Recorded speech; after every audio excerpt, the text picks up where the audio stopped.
I clicked. Okay. So, hi, Adam. Welcome to Venture with Grace. Hey, Grace, thanks for having me.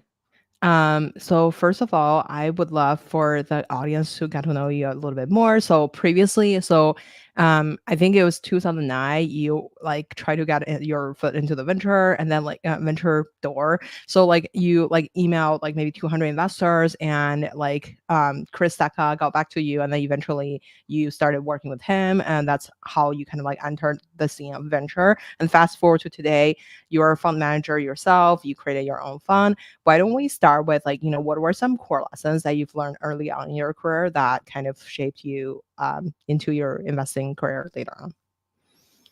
Yeah, I mean, core lessons, I think sort of number one fundamentally is, you know, your reputation with entrepreneurs is the most important thing. Mhm. It's the one currency in venture that VCs have 100% of control over. And so witnessing Chris sort of firsthand starting in, yeah, I guess 2000, fall of 2011, I started working for Chris remotely while I was in business school. And so seeing how he interacted with founders, how he worked with them, how he made decisions about investing, how he worked with them post investment.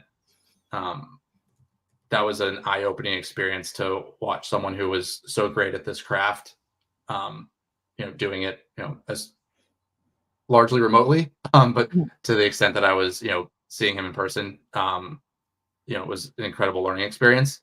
And so that to me was the number one sort of objective that I wanted to have when I started my career in venture, sort of formally a decade ago, was your reputation with entrepreneurs is everything. That Mhm. compounds over time. That's what allows you to see higher and higher quality deal flow. It's what drives founders to introduce you to their founder friends. It's what allows you to, you know, win allocations in competitive rounds when I can introduce a founder that I'm trying to invest into, any number of founders that I've worked with previously who can talk about what it was like to work with me and convince that, potential new investment to take my money. And so I felt like that was sort of the one thing that I had 100% control over Mhm. as a VC.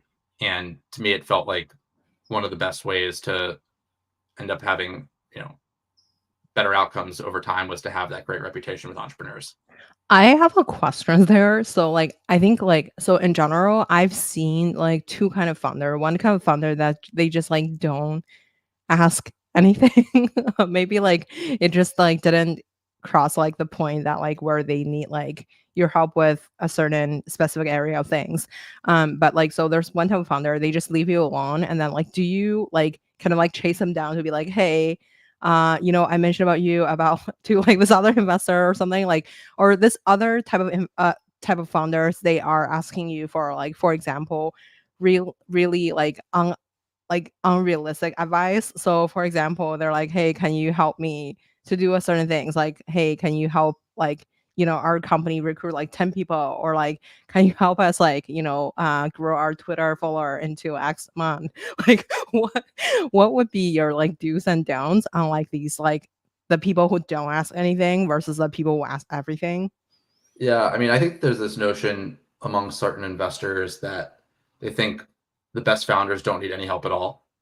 And Mhm. if a founder comes to you for advice or suggestions or help, then they don't know what they're doing and I just think that's fundamentally flawed. Like I just don't think it's not possible for one CEO, one entrepreneur, or even a founding team to not need any support of any source of support or any type of help. Mhm.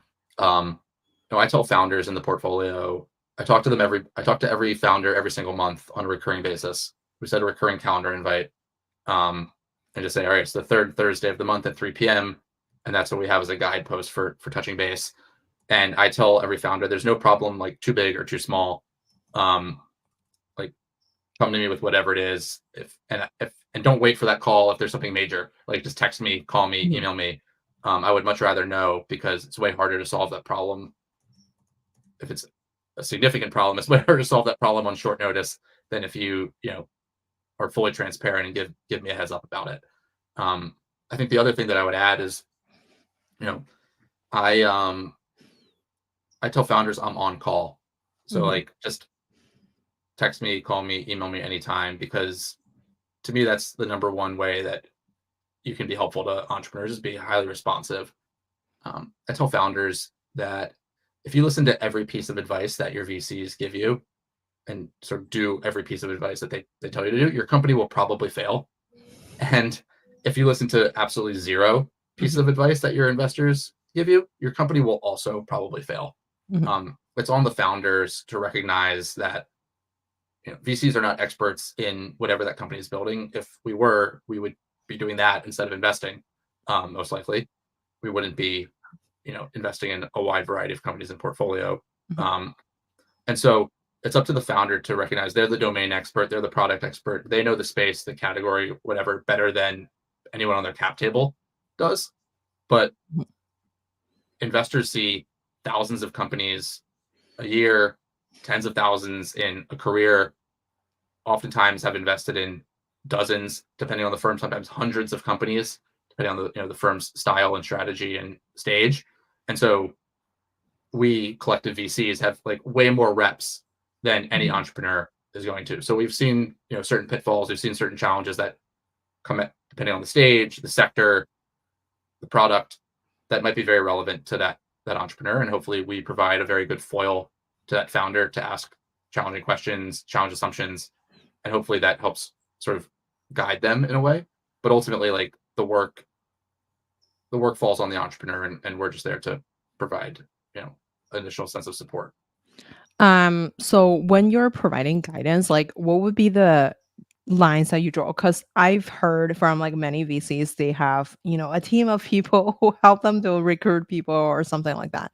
But as like a solo GP, yourself, like how do you kind of like have the like, I guess, like, have the bandwidth to either help people on a very niche specific basis. Like, for example, you need like yesterday I was like watching like this ad, but like SpaceX engineer was like stuck in my mind. But let's say like since you invest in healthcare, let's say they need like a doctor who can code and like in like a certain space or something. Like, would you like recruit this person for them, or like would you be like trying to post on your like Looking Glass job board, or like Or, what would be the things that you help with the founder, or like versus like, what are something that you're like, okay, this is just like the run goal to like you asked me to do this for you. Like, how do you say no? But like also, LPs sometimes like will do like the references check from your CEOs, and like if you don't do this for them, like how would you kind of like pass a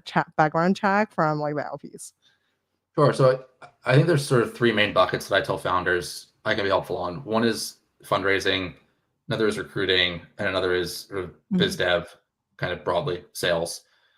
On fundraising, that's where I think I over index amongst those three buckets. And that includes the round that I invest in and helping, if Mhm. I'm leading, helping fill out the rest of that raise. And then obviously in subsequent rounds, making intros to potential investors. And so at this point, in sort of the Looking Glass, history. So the first check was written in September of 2020. So coming up on 4 years, I think introductions that I've made directly to other investors has resulted in over $30 million of capital coming in immediately after I made that intro. And if you count follow-on dollars from those investors, it's probably about 55 to $60 million have come into portfolio companies off of introductions that I've made to investors. And it's not just, hey, let me send off, 10 intros to potential funds and see if they want to talk to you. It's back channeling with those investors. It's maybe answering lots of questions that those investors have even before they take the meeting. Um, Mhm. it's coaching that founder on, what that investor thinks, how to pitch this specific GP at this fund very differently than maybe a different GP at the exact same fund or a GP at a different fund. Mhm. Um, and so that's where I spend a lot of my time. And I have no problem rolling up my sleeves and spending hours and hours with a portfolio company to get through that process, because ultimately at the stage that I'm investing, that's like the lifeblood of these companies' ability to Mhm. actually have a chance at success, is being able to raise capital at the pre-seed, seed, series A levels. Mhm. um, when it comes to hiring, where I end up spending a lot of my time is talking to candidates and trying to close candidates for portfolio companies. And so I tell founders, don't even bother to ask me if you can make the intro. Just put me on a text thread or email with whatever candidate you're trying to convince to take the job. And so some companies take me up on this all the time. There's one company in the portfolio I've probably done this 6 or 7 times and convinced candidates to take an offer. And sometimes the founders don't need me at all because it's just not a competitive process to close the candidate. Mhm. I think at this point I've directly recruited 2 or 3 VPs of sales, heads of BD for portfolio companies across funds 1 and funds 2 at this point. So like reached out to the candidate that I knew, told them about the job, and they ended up getting hired. I definitely draw the line on like, well, at least I set expectations reasonably that I'm probably not going to be the VC that helps you source and recruit, some full stack engineer or some, very talented AI ML, dev, right? Mhm. I can do my best to try and tap my network, but that's not where I come from. Most of the places where I'm going to be most helpful in hiring are on sales, marketing, BD, ops. Just given that I'm not technical, I went to business school. I work with a lot of people that have gone into the venture, big tech and venture Mhm. world, and have a deep network and sort of bench of people to go to there. Mhm. Um, that I'm more than happy to tap into, but it's probably not going. I'm probably not going to be the person that finds you know, your amazing sort of like back end dev. And then on the BD side of things, one of the benefits of having this sort of thematic portfolio with a lot of healthcare companies, a bunch in climate, is the way that I can help one company is probably very relevant to a bunch of others. So I have relationships with a bunch of different healthcare systems that are both strategic investors but also potential customers, and so I can introduce 8 companies to one potential customer, and so it scales my effort pretty easily. Versus if I was this very broad generalist firm when I had 30 companies in across 20 different categories, it would be very hard to scale those efforts, and so that ends up helping me a lot in terms of managing my own time. Totally. I wonder, since you mentioned like, introduction to investors are like something that you have a really like call it like unfair advantage on to help the portfolio companies. I wonder, so like when you are since like you're making very concentrated bets, like the first fund, I don't know about the second fund, but like the first fund was like 24 company, and then it's pre-seed and seed, which is like a very high concentrated bets in that space as like the first check-in kind of thing.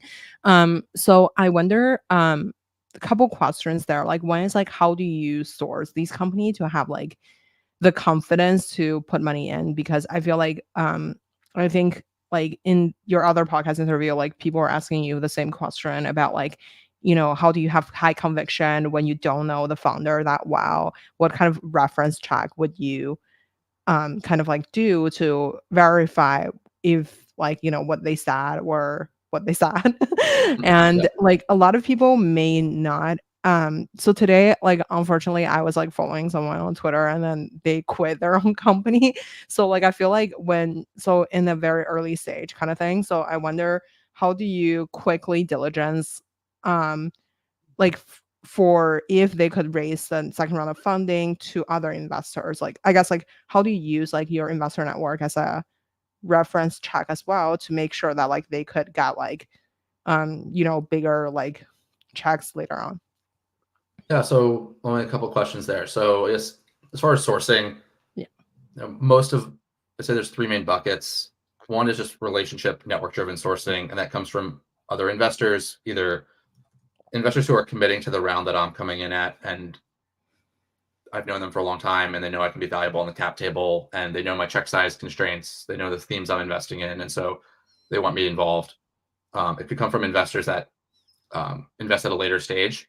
So the most Mhm. recent investment that I just made came from a Series A. It was sourced by a Series A investor where it was way too early for him. He sent it to me, and I'm leading this company's pre-seed round. And Mhm. so that's a deal that I never would have seen if it weren't for a later stage investor who is interested in the space, knows the founder, but just wanted that company to like, sort of have a good home, so Mhm. to speak, until it was ready to raise more money. And then there's all sorts of random other introductions that come from other founders in my network. Um, One of the first investments I made out of Fund One came from an LP who went to college with the CEO, and I led their pre-seed round, and they're about to close a very large Series A, and so um, I think being open to a wide variety of channels is, at least in my opinion, the best way for me to source interesting, high quality opportunities. And then the other piece is cold inbound and cold outbound. And so I've funded probably half a dozen companies across funds 1 and 2 that came entirely from cold inbound. Didn't know the founder at all. They sent me an email, Twitter DM, that was well researched, high quality.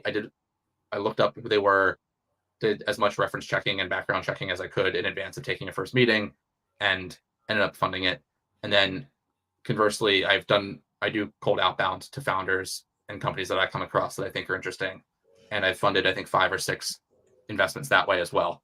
And so, in a world that's largely driven through remote, Zoom based Mhm. investing at the pre-seed stage, as someone who invests across the US and Canada to date, like I just can't get on a plane every single time I want to make an investment. I can't necessarily, afford, from a small fund perspective and time perspective, to like get on a plane and fly all over the place to meet every entrepreneur before I commit, depending on the amount of time that around affords me. Um, I'll do additional reference checks, almost entirely all sort of like off list background checks, reference checks with mutual connections that I have to that entrepreneur. And even in the most, at this point, even off of cold inbound, I've never had an investment that I've made that was where I had 0 mutual connections with that person on LinkedIn. Mhm. Um, even even an investment from Fund 1 that I can think of that was cold inbound, I had 4 or 5 mutual connections with the CEO, 3 or 4 with his other co-founder, friends that went to college with him. I was, these were not sort of like professional relation, references, but personal references, which I think even at this stage are, oftentimes even more important, right? The amount of integrity, trustworthiness that person has. Yes, you can get that from a professional reference, but oftentimes a personal reference is even more valuable in that regard. So, yeah. And then as far as sort of like concentration, I think that one of the things that separates me from a lot of pre-seed funds is the ability and desire to write a check size that's almost disproportionate to fund size. So as you mentioned, Fund 1 was $8.5 million, 24 portfolio companies, 300 to 400K checks typically, and so you know every founder that I'm backing knows that this is a very significant amount of capital to the fund. Our incentives are as tightly aligned as they possibly can be. Mhm. These are not sort of like option checks. These are not sort of like call options for subsequent rounds. And I'm executing a very similar strategy on Fund 2 in terms of check size and portfolio size. We'll probably end up more like 27 to 30 companies, but absolutely no more than 30. And so again, still writing a check size that is significant to moving the needle on driving returns for the fund. I have so many questions there. Like, so from since we're talking about like fundraising, like I feel like so like I have like two questions around like the operational side of things. So for like the inbound deal versus outbound deal, do you feel like your outbound are like better than inbound or like vice versa?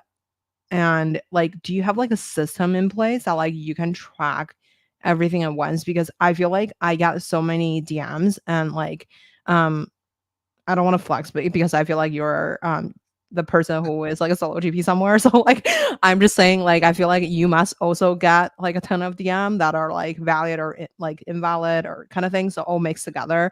Do you have, like, a quick filter to, like, go through everything so you don't miss something important versus, you're just like, "Okay, so it's like a 3-second rule. If, like, 3 seconds later, I'm, like, keep reading this email, that's, like, a good sign."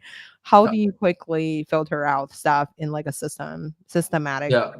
So I track well, 2 things. As far as the filtering, like I have a very tight buy box in terms of what is a Mhm, fit for the fund and what is not. So mhm, if you've raised too much money before you get to me, it's immediately not a fit.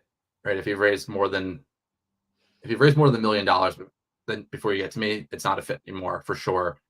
I think if you've raised more than 500, 750K, it's borderline. Like ideally, I'm part of the first money into a company. So that's one filter. Geography is another filter. The sectors and themes, right? I'm only investing in healthcare, climate, and this sort of empowerment theme. That's another filter. Um, and so when you start to winnow things down, it becomes quite obvious whether something is immediately a fit for me or not. Mhm. And then I do another scan. If it checks all of those boxes, then I do another scan. Let me look up who the founder is. Let me look at the deck. Let me look at a few other things. Okay, and then like if and only if it meets all of these sort of criteria, then I'll schedule a first call meeting with that entrepreneur, and I respond to literally every single cold email that I get. Um, Mhm. and if it's not a fit, I just say thanks, but this isn't a fit for me, and move on, right? Because I know I send cold emails too, and if someone doesn't respond to my cold email, I'm going to send a follow up to that cold email. Mhm. And so I know that most entrepreneurs are going to operate the same way that I do. And if I don't respond and tell them it's not a fit, they're going to follow up with me and check if I got the email or not. And so Mhm. I think I just think it's like the decent, courteous thing to do, but also Mhm. it's very selfish on my part because I don't want to keep getting follow ups for something that Mhm. isn't a fit for me. And then I track every single deal that hits my inbox that meets all of my criteria. I catalog that deal, the name of the company, a one liner or so description on the company, the founder name, the location, the category it fits in, the stage, whether it's pre-seed or seed, though really I really only want to do pre-seed. Um, if I get a deck, I save down the deck, and then I put down a status for it, whether it's in process or whether I passed, and then I catalog the source. Whether it's inbound, outbound, if it's a referral, was it a founder referral? Was it an angel referral? Was it another fund referral? And who it was. And I do that. And I track that for everything. And at this point, since starting the firm, I think I have over 2,500 of these tracked in an Airtable. Um, Mhm. and so it allows me to then go back. If I find out more about that company later on, I can go back and see, did I see the deal? Right. When that company raises a Series A, 3 years from now, I can go back and say, oh, wait, I saw that deal. Oh, wait, it looks nothing like it did when I invested. Like they pivoted 3 times. Or, oh, wait, it's the exact same as it was 3 years ago, and I just missed it. Right.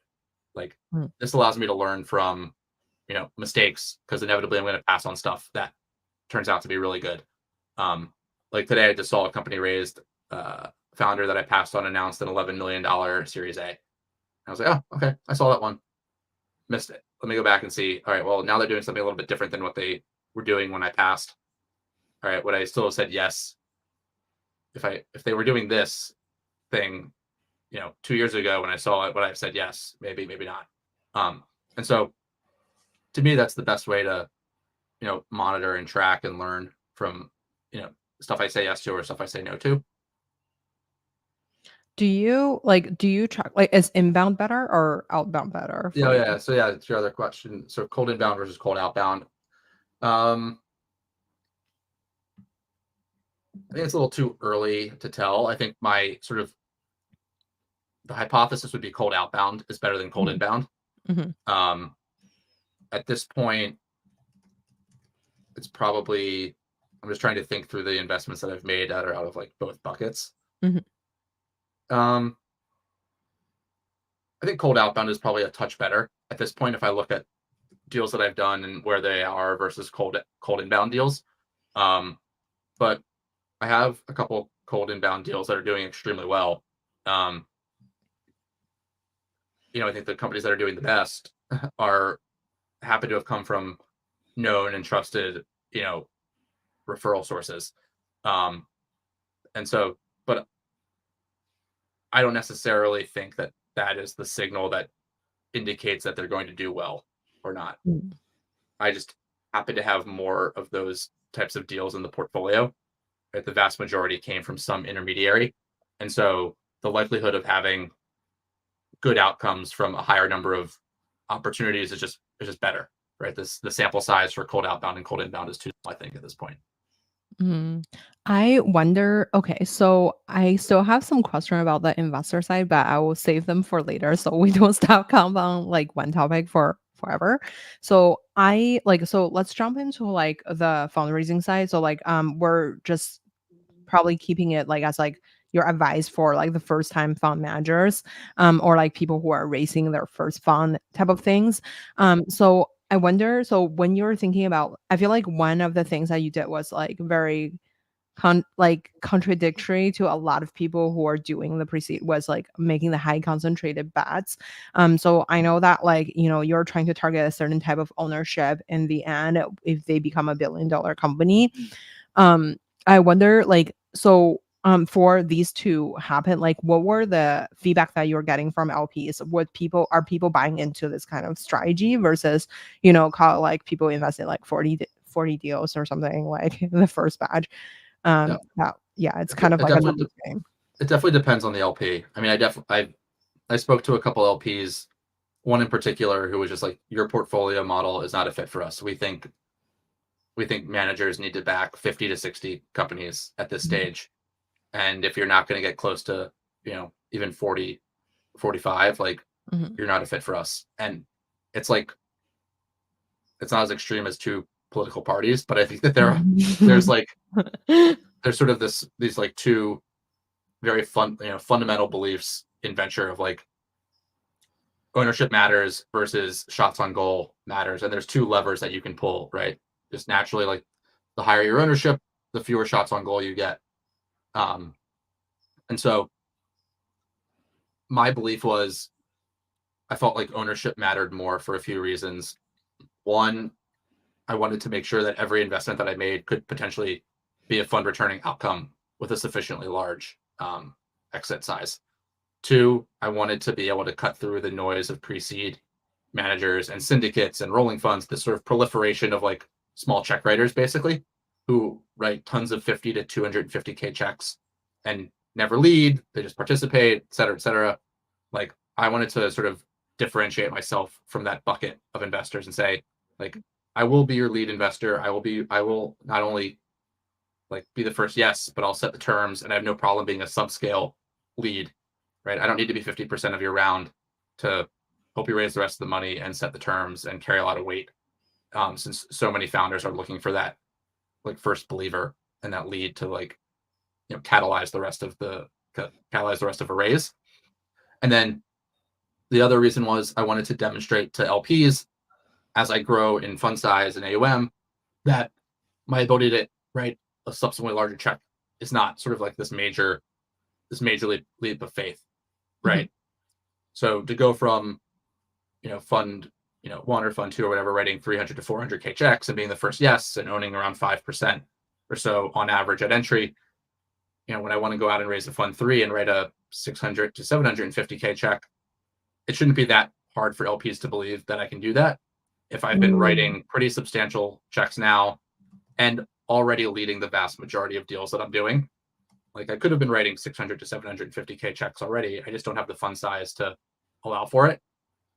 Whereas if I've been writing like a bunch of 200K participatory follow-on checks, like, no one's going to believe that I can write a check like 3.5 times as big and lead, and like, and also like, sourcing as a lead is very different than sourcing as a follower, right? I need to see Mm. stuff early enough in their fundraising process. I need to be top of mind for founders so that I have a sort of the ability to move quickly ahead of other potential leads. And if I'm seeing stuff, if I'm down at the bottom of the priority list in terms of who they're talking to, I'm Mhm. just never going to be able to lead those types of rounds. Mm. So like, these I are all of the reasons why I was sort of very adamant early on about writing fairly large checks despite the fund size. Totally. Hi, LinkedIn user. So he said you're the best investor in his opinion. So I can't see your name, but shout out to you. So I wonder, I have a couple questions there. So like I think like the other day I saw like on a blog, basically people are putting out like major checklists of like, here's like 45 things that you need before going to LPs. And then you mentioned like on the other podcast that like, you would technically, back in time, like when they require something, you didn't have it, and then you have to like basically give it to them later on. So I wonder, what does it look like for from like the first conversation with the LP to you close a person? So like, is that like just taking one meeting because the first person maybe a family member or something, or like, how does it work to close someone in general? And yeah. Yeah, I mean, it varies wildly and depends on the LP type. I have an LP in Fund 2 who I had a 45-minute meeting with. I sent them a bunch of 45 meeting? 45-minute meeting. Yeah. Oh, 45 minutes meeting. Oh, Yeah. okay. I was Yeah. like 45 Oh, no. meeting. That's a Oh, lot. no. Yeah, yeah. No, there are LPs that I've spoken to probably a dozen times at this point who have not come into the fund yet, but you know, maybe they'll come into fund three. Um, but this is a family office. I had a 45-minute meeting with them. I sent them a bunch of materials afterwards. A week later, they told me they were going to invest, you know, a pretty significant amount of money, and they came in. That's the most. That was the most efficient dollars to time sort of ratio that I have across fund one or fund two. And then there's others that, you know, take a lot of time and take a lot of, they want to build a relationship justifiably over months or years because they're committing a significant amount of capital to, in this instance, an individual person who is going to be managing that capital for, a decade or longer. And I so have just, a question there. Sorry, like because I'm sorry, like I just like I this is just on my mind. Otherwise I will forget. So for founders like to build track record with like a VC, typically founders will do like a bunch of things. Like for example, they're like, hey, we're gonna build a prototype by March and then we're gonna launch on May and then like we're gonna launch the second round of the product in like July or something. Is there something like that for like investors like who are building up a fund? So I've heard people done by like building their own syndicate and like for example, they're like, "Hey, we're going to launch like 5 syndicate from like I don't know, like call it like every month we'll launch a syndicate before like, we started the fund or something." So is there some sort of like milestone that you can achieve to like create some sort of urgency to like to the LP updates or something? Or how do you yeah, kind of approach? yeah, no, it's a great question, and I think it's definitely different than building a company, right? Because the feedback loops, the ability to actually hit milestones Mhm, as a as a venture investor, are obviously very different than you know the founder of an operating business, where I can say, all right, we shipped at this date, we closed this much in revenue, and there are like these milestones that you can very tangibly measure and you can achieve in much more rapid succession than as a venture mhm, investor. And so I've done my best, I believe, to like try and provide those types of updates to LPs or potential LPs who mhm, passed for a specific reason or wanted to see certain types of progress. I had an LP who passed on fund one because they were like, I don't believe that you can get that type of check size into these types of rounds, right? I don't believe you get the type of ownership, et cetera, et cetera. And then I went back and, you know, halfway through fund one, I was like, look, I'm doing it. And he mhm, was like, keep doing it. And I was like, okay, fine. And then I went back and mhm, I went out to raise fund two and I said, look at all the stuff I did in fund one. It's exactly what you said I wasn't going to be able to do. Like, and I keep, this particular fund of funds updated because, I'm trying to mitigate all of the concerns, that they have around me as a manager and the strategy. And then obviously, as companies raise follow-on capital, that's another, you know, metric that to a degree, it's all optics, but it matters, right? All right. How many companies have raised follow-on capital? What's your TVPI or your MOIC or your IRR or whatever, whatever vanity metric you want to use to talk about progress, aside from DPI.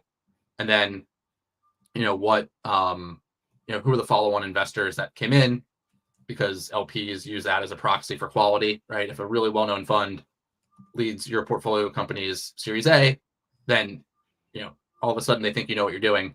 But if an unknown fund leads the Series A, then they don't think you know as much as a well-known fund, even though that mhm. probably has very little to do with the quality of the business or the quality of the company.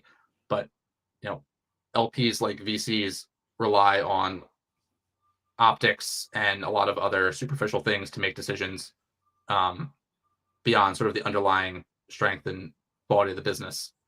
So, yeah. So I'm always curious about, like, for example, if a company that got passed by, call it like the Sequoia of or like ACZ of the world at the first run, and then why would they come later on? That must have like some sort of like really severe traction or something. I guess I don't know. Like I wonder how do you think about like having brand name as like a investor coming in later on, and how do you kind of like build a relationship kind of early on? Do you have to just be like a BFF with all these like brand name investors, like from the very beginning, like play basketball with them or something? Like, what would be the strategy there for As a like founder or as a fund as manager? as a fund manager?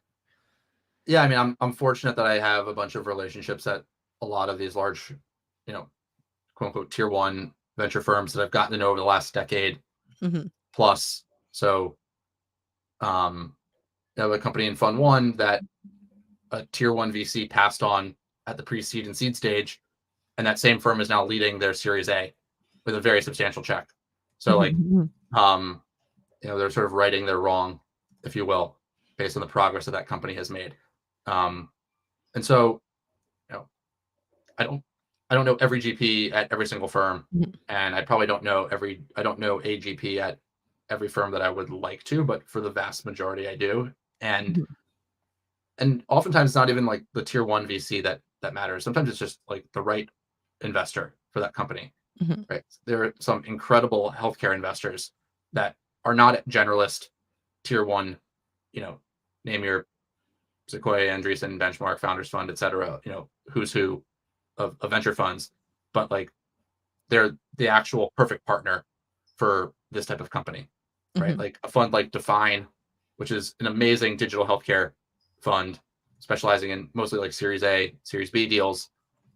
You know, I would love for Define to lead like the vast majority of the healthcare deals that I've done, Mhm, because they know that space incredibly well. Um, or even someone like General Catalyst, which is known mostly as a generalist fund, but now has this massive healthcare effort. Like they would be, a perfect partner for a lot of healthcare investments that I've made. And so I um, think sorry. I view my job as Mhm, like my part of my job is to help founders get to the investor that's going to lead to the most efficient fundraising process. Who is the investor that is already leaning in, that's most inclined to write a check even before they take a meeting? Um, the sort of prepared mind, if you will, mhm, versus, hey, this is an amazing generalist firm. They don't know anything about your space, but like it'd be great to have them on the cap table. mhm. And that firm probably is not going to get to a yes because it's going to require way too much work for them to get comfortable with the sector or the space that a company is operating in. I, like, really like what you said about, like, sometimes, like, the more niched investor have, like, a lot more insight and then, like, they could be, like, the right investor for people and having prepared mind because of you have a niche. So I wonder when I feel like LPs are, like people have tried on the show, like people emphasize on having a niche. Since you have like 2 to 3 niche because I know it's like Yep. healthcare, climate, and empowerment. Um, like what are some when you are building up your strength in these like different ecosystem, why did you pick these 2? And then obviously like climate's very hot right now and like, healthcare sector is also booming. So like I wonder like before you pick them, like how did you kind of like do the mental exercise on like, do I have enough deal flow in these sectors? And like, I know that you also lead some like really great companies back in time when you were at Anchorage. There was like a bunch of company that were got like acquired or something. So like, I wonder when you were like thinking about picking a particular niche, like what goes into your mind and how do you quickly become an expert in that industry in general? So I picked these categories because when I was thinking about starting the firm, I looked at what had I invested in previously that I felt like I knew enough to be dangerous in, that I had, frankly, just a desire and passion about, the same way that any entrepreneur should be building something that they have sort of an obsession over, in my opinion. Mhm, Um, and I looked at what I had done at Deep Fork. I'd made 14 investments there. mhm, Then I was at Anchorage. I made half a dozen investments there. And I was like, how do I build a cohesive narrative around what I've previously spent time on? Um, and how do I um, look at the companies that I invested in where I felt like I had some degree of edge in terms of sourcing, mhm, evaluation, and it wasn't even just the best companies, right? I wasn't just cherry picking the names that were doing the best out of those portfolios, um, because I backed an education company at Deep Fork that had done well. They raised a very large Series A, and then they flamed out. Like, they just raised too much money too quickly, and it just like you know they like flooded themselves basically. mhm, Um, so I wasn't just sort of cherry picking good outcomes to build this firm. I was sort of picking categories that I felt like I had a real thesis around. The other was I wanted to pick categories that I could spend the next 25 to 30 years building this firm and never have to change what those themes were. And for better or worse, I think healthcare and climate, and then some of the sort of subcategories with empowerment are going to be categories that I could spend at this point the next 25 plus years investing in and never run out. I don't think we're going to solve those two a lot of these categories anytime soon. The sort of subsectors within healthcare and climate might ebb and flow, but sort of as a larger umbrella group, I think those categories are going to be fairly enduring. And then the another element to this is, I think those categories kind of remove TAM from the equation, right? Like I don't almost ever think about these are massive sectors, these are global problems. Oftentimes, TAM is never an issue for me when I'm evaluating any of these categories. I think the types of entrepreneurs that are attracted to building in these sectors are, to your point around the sort of the founder that you saw on Twitter that threw in the towel and quit their company. Like, I think the founders that build in these categories are extremely resilient. No one goes into building a company in healthcare or climate or education or even some of the small business stuff like for fun, right? Like extremely like complicated, broad, regulatorily complex categories. There are certainly, I think there are other categories of companies that attract a more fly-by-night entrepreneur. And so I think the entrepreneur who is sort of innately resilient, I describe them as mission driven. It doesn't have to be social mission, just means building something for like a deeply authentic, sort of born out of you reason, is much less likely to pivot, to throw in the towel, to look for an early exit, honestly, to just like not work as hard because stuff is really challenging and it can be really daunting on a day-to-day basis to like keep putting in 12 plus hour days when something isn't working as well as you're hoping for. And so these are all of these things combined were reasons why I was attracted to investing in these categories, and I felt like it provided an element of de-risking even before I write a check. Right? These are all variables that I think de-risk any potential investment that I'm making at the pre-seed stage. Got it. So a lot of the founder would like self-select to build in these like more difficult categories. So they're generally more resilient compared to people who are building in something more like a fun industry kind of thing.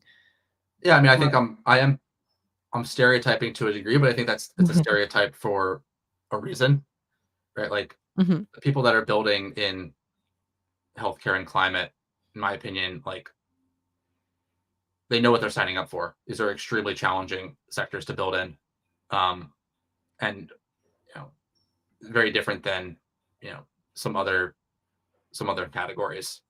Not all, but certainly some other ones. Totally. I want to say hi to the audience. Hi, Sam.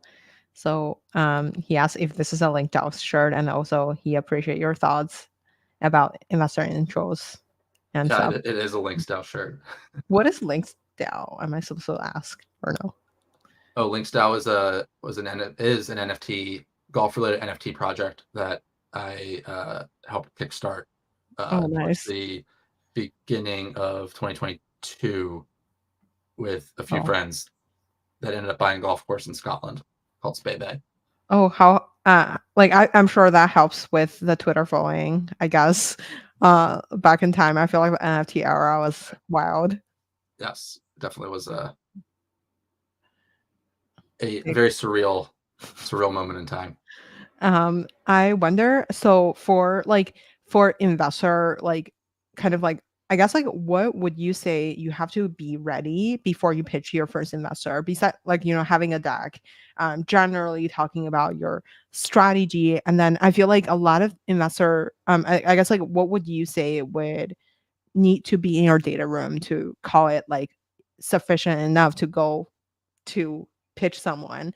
And like when people gave you feedback that are contradictory to each other, how do you pick like what to listen in general Is this as a founder or as a fund manager? as a fund manager? Yeah, I mean, I've spoken to other managers who like barely even had a deck or a data room and raised like $150 million from institutional LPs. And then I talked to, some people who have like, all this laundry list of stuff and can barely rub two nickels together to raise like a $10 million fund. So like, to me, I kind of don't think there are any rules at this point. The same way that like some founders can go out and raise $10 million at rolling out of bed without a deck, and others spend months or a year iterating and tweaking and shipping something and then have a hard time raising money. So like generally my general rule of thumb though would be like you should have more rather than less. Be over prepared, don't be under prepared. Like these are all the things that I would advise any founder as well.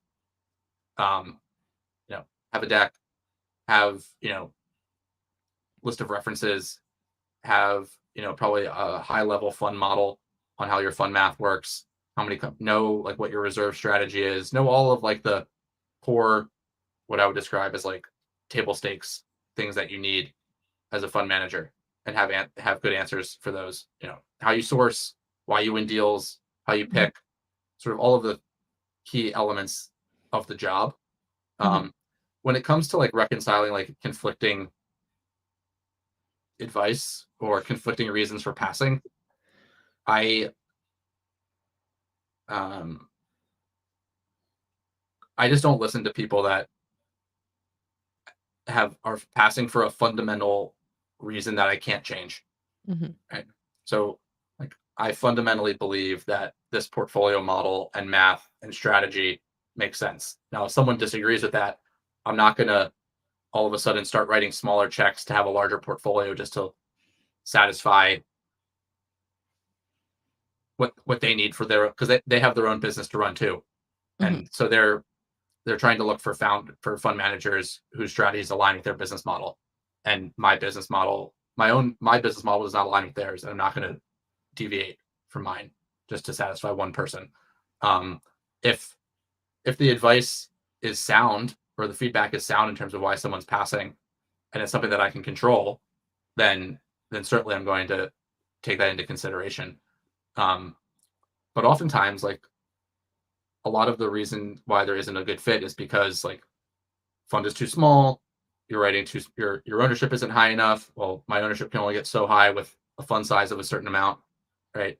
To have a portfolio size of a certain number of companies, um, or they don't like the themes that I'm investing in. Some people say my categories are too narrow. Some people tell me my categories are too broad.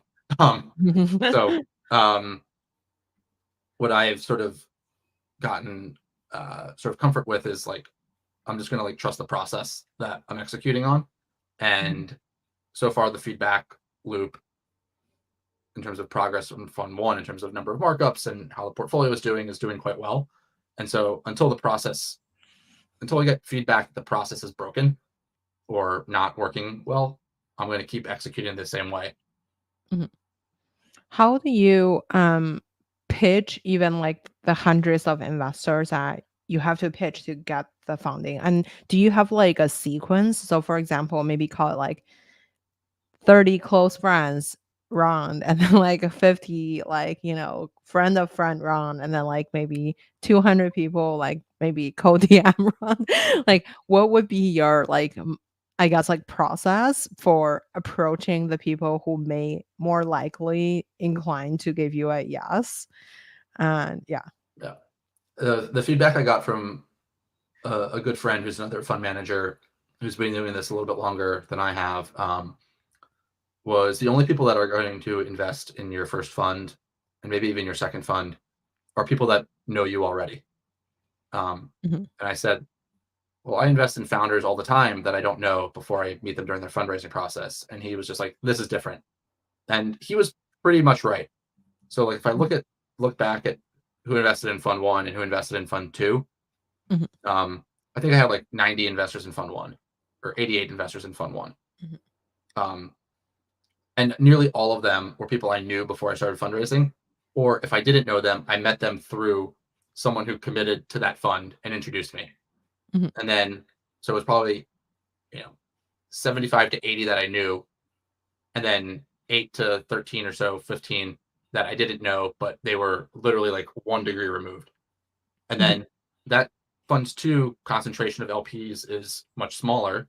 I have a much smaller number of LPs because people are writing larger checks, but it's almost, again, it's all first degree connections or second degree connections from someone who then committed to the fund. Mhm. And I people ask me all the time if you should raise, if they should start a fund, and I almost always tell them no. I think the only reason, there's two reasons to raise, and you kind of need to have both of them.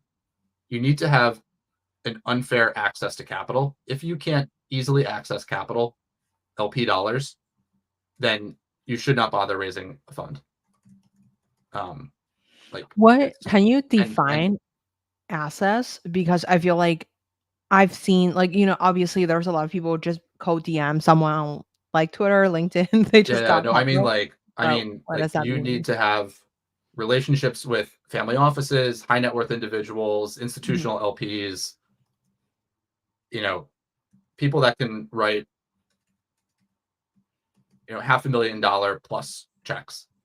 If you feel like you can, if you have those pre-existing relationships mhm, and they trust you as a fiduciary and as an investor, then have at it. But if you don't have, if you're like, oh, well, I have a really good track record, I've been doing this for a few years, I've made some good deals, like they're working. I know people. I see I have high quality deal flow, but you don't have um, access to LP dollars. It's almost not worth the time to try and raise. Um, if you if you have DPI, if you've actually returned real dollars as an angel, mhm, or even as a junior person as a venture fund, and you can point to investments that have generated outcomes, which, being honest, if you're a junior person and you probably don't, because it takes, mhm, mhm, 6, 8, 10 years for those outcomes to take place, and you probably, you know probably haven't been doing venture long enough. But if you're an angel and you have a real track record with real DPI, then it might not be as, but don't have the LP relationships, it might not be as hard, because you've at least been able to tell people, look, I turned, you know $250,000 worth of angel investments into, you know $3 million in outcomes. Wow, that's awesome. Like, mhm. you have a real, you they were small checks, you were just a follower, but at least you've demonstrated that you can turn a small amount of money into a much larger amount of money. Um, but ultimately, if you don't have unfair access to LP capital, it's almost not, or not even unfair access, like, you know, relatively frictionless access to LP capital. It's almost not worth making the effort to try and raise the fund. I wonder, can you define, like, how close of, like, the assets of LP capital you have to be? Because, like, there's, like, some weak tie relationship a lot of people have on social media with people, Yeah, and that I doesn't wonder. count. That doesn't count. Like, can you go to this person and say, I'm starting a fund? And they're like, great, here's $250,000 check. I'll be your first yes. Right. Like, Mhm, um, and that's why, that's why being a fund manager, I think, is not just about like, oh, I have a huge following on Twitter or a big Substack. Like, people, like, I see deals. Like, there's a lot that goes into managing the fund beyond, plus LP, beyond just raising it, that I mhm, think a lot of people don't recognize. Right? Like, there's a lot of hard decisions that have to be made when, oh, do I follow on to this round? How do I help this company? Oh, there's a pay to play. Do I write another check or not? Like, there's lots of things that I think end up happening with these companies that a lot of younger investors don't think about. They're just like, oh, mhm, I just make a bunch of bets and hopefully some of them work. Um, and it's a lot more complicated than that over a 10 to 12-year journey. And I think over the last, back half of 2020 through most of 2021, there were a lot of people, like, raising funds, but not actually thinking about, are they building a firm? Um, and a lot of people just wanted to invest, but they don't actually want to be a fund manager, and they don't understand what like all of that entails. And I think the last 2+ years is now starting to like weed that out. Like there's a lot of people bemoaning the fact that it's hard for new managers and emerging managers to raise capital, and like 45% of all LP dollars went to like 5 funds, which I do think is flawed. Like, but Mhm. I also think there was way too much money flooding the ecosystem, and way too many funds were getting started that like didn't deserve to have been started. Why do you feel like there's a giant wave of like emerging managers are like popping up right now? Um, well, I think there's like 2 buckets of emerging managers. There's like established managers who are emerging, but they've been established Mhm, VCs for quite a while. mhm, 5 to 10 years as a venture investor, and now they're or longer, and now they're leaving to start their own firm, mhm. right? And then there's the people that have never been in venture before at all, literally, who are raising funds.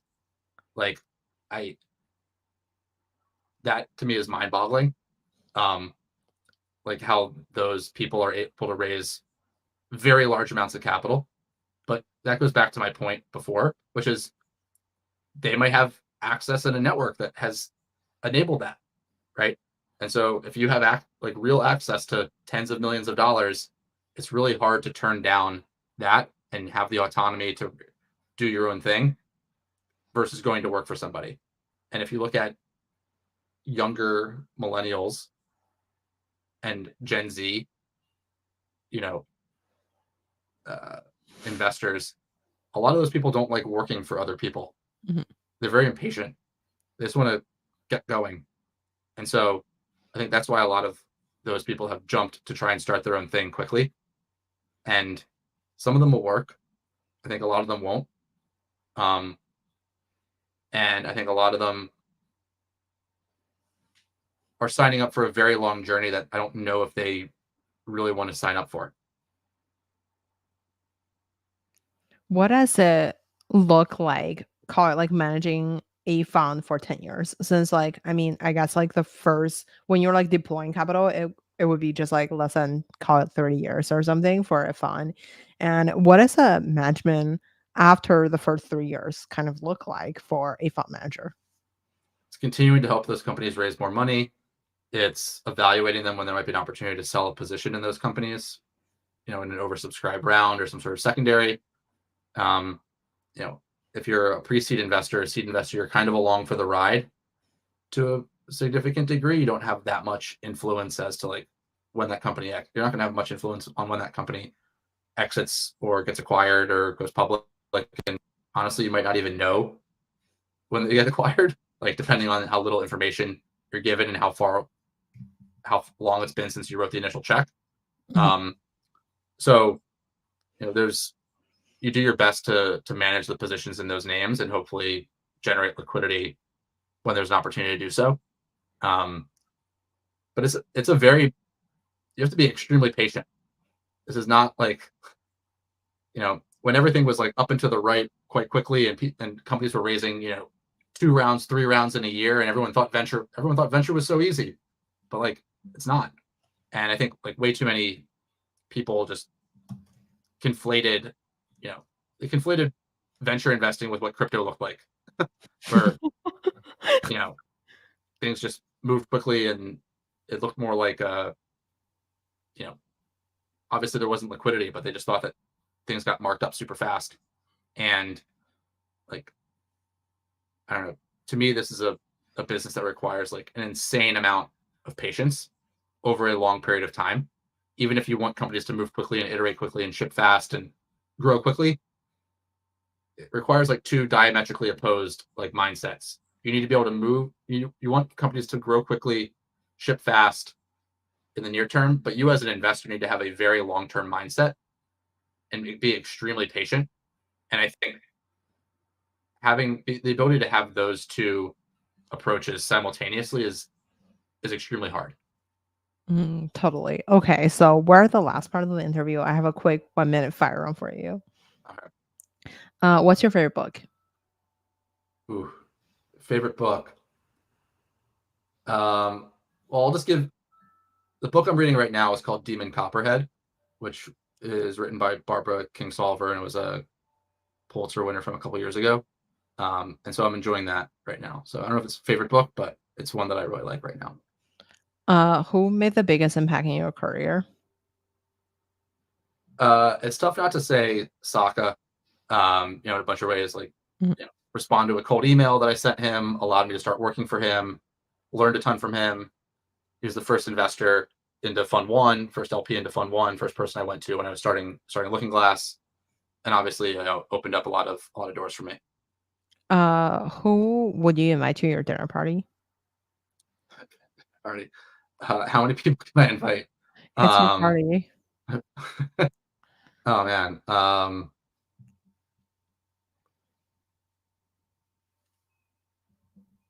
I'll stick with like the old like golf foursome adage, which is like three other people. So I'd say my dad. I'd say um, Tiger Woods and